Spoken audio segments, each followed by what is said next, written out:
What could the school of an ancient Greek philosopher and a brotherhood such as Freemasonry possibly have in common?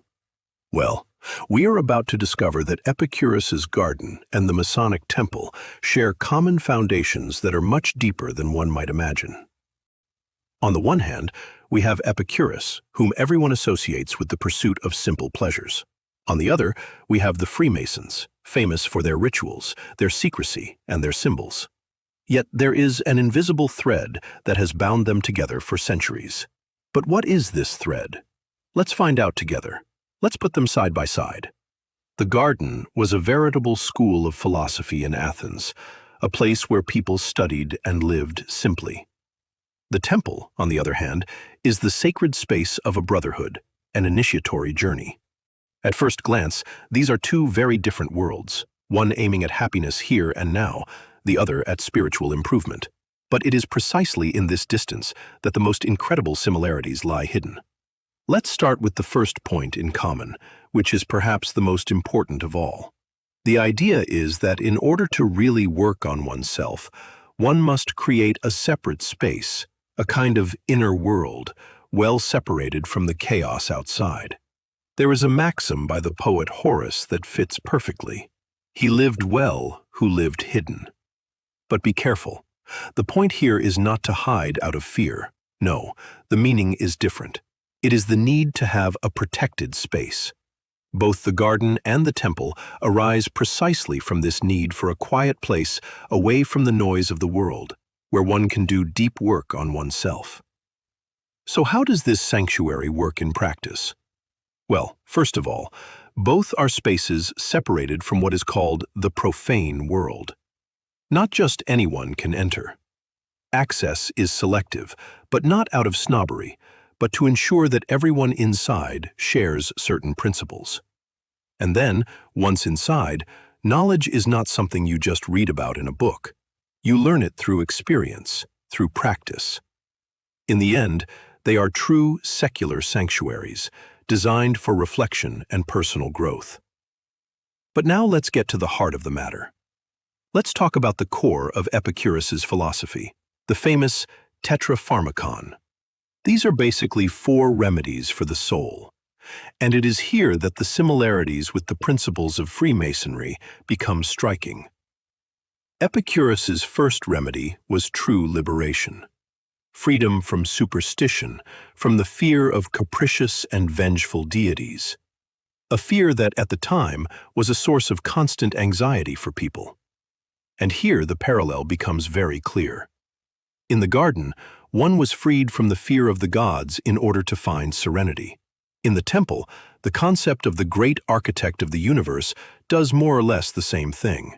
It allows people of different faiths to work together, side by side. It is a principle of unity that goes beyond religious dogmas, which often divide and create conflict. The goal is ultimately the same: to eliminate tension. And now for the second remedy. Here it is the fear of fears, death. For Epicurus, thinking about it should not be a source of anguish, but rather a tool for living each day to the fullest. And here too, the similarity is striking. On the one hand, there are the Epicureans who meditate on death to give value to life, and on the other, there are the Freemasons who, during their initiation, experience a symbolic death. It is a rite of passage to leave the old life behind and be reborn with a new awareness. In short, death is not the end, but a powerful engine of change. Third remedy. Goodness is easy to achieve.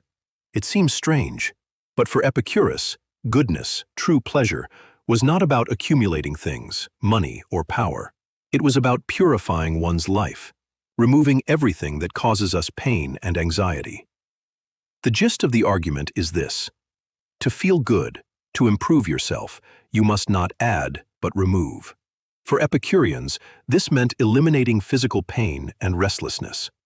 For Freemasons, the work is to smooth the rough stone, that is, themselves, freeing themselves of metals, which are the symbol of useless passions, vices, everything that weighs us down. And we come to the last remedy. Evil is easy to bear. Be careful, this does not mean that pain does not exist. Far from it. It means learning to face it, accepting that certain difficulties are simply part of life. Think about it. In the garden, the spirit was trained to resist. In the temple, this same idea is there, literally under everyone's feet, the checkered floor.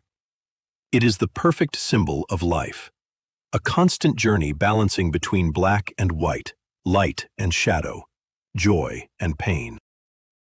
True wisdom is not avoiding darkness, but learning to walk through it with balance.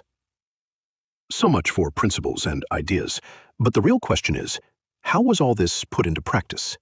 Because for neither Epicurus nor the Freemasons was it just a matter of fine words. They were, and are, practical, concrete, and well-structured paths. Let's take a look at this path. In both cases, it is not a matter of arriving and already knowing everything.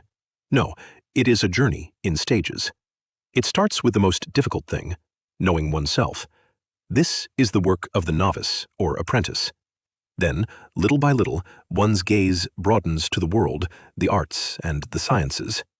This is the phase of the disciple or journeyman.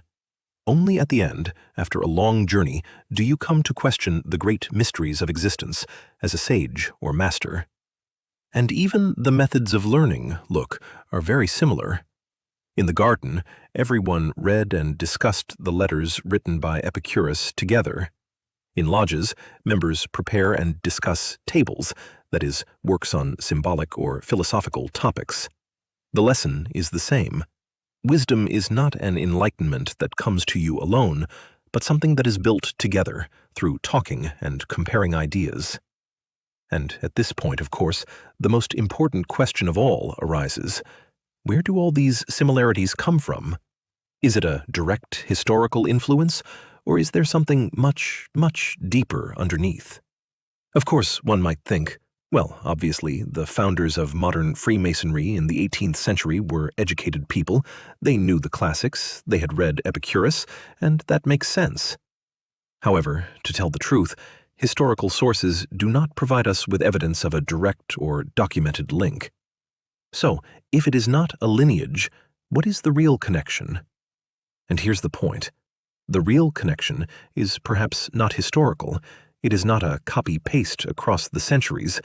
It is something much deeper, something that concerns us all, the universal needs of human beings. The need to have a sacred, protected space, the need to have a path to grow step by step, the need to make sense of our mortality and find a balance between the opposites of life. The garden and the temple, therefore, are simply two different responses, born in different times, to the same identical needs. There is a perfect term to describe all this, coined by the philosopher Pierre Hadot: spiritual exercise. And that is exactly what the garden and the temple are. They are not places where philosophy is merely discussed, but places where philosophy is practiced, with the aim of changing one's life for the better. So, in essence, what does this strange parallel tell us? It tells us that Epicurus's garden and the Masonic Temple, beyond all their differences, are the expression of a quest that has been going on for millennia. The quest for a protected space where wisdom, friendship, and balance can be cultivated. They are not so much historical relatives as spiritual brothers, heirs to the same timeless quest for meaning in life.